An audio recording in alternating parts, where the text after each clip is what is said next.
Kasi ko na po.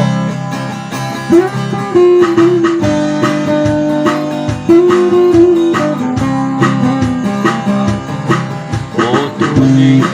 lên cô la ihir liang lai nghe nga cái suy lung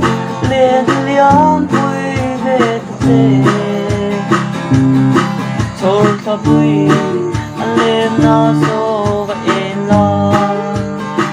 la ya ta vui và sự lung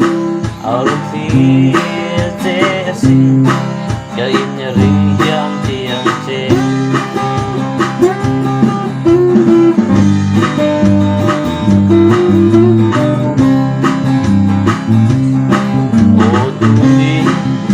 cô la ihir liam lai nghe kha cái suy lung lên liam vui về ta chế thôi khắp vui anh lên na so và em la thiên la ya cà phê và sữa rum ở phía xe xin cái ít ring yang tiang tôn về mồm ngói về ấm mồm hoa liệp ru tìm lại đi pha đắng trôi tô ru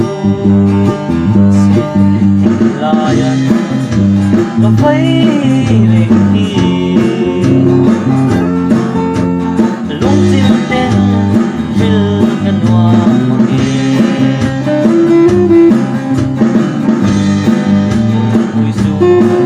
lâu về ta tung lên đi du vây bờ chỉ vây cá bồ hoa ý đâm mô a ba ta phua na khát bia đi lại qua phố và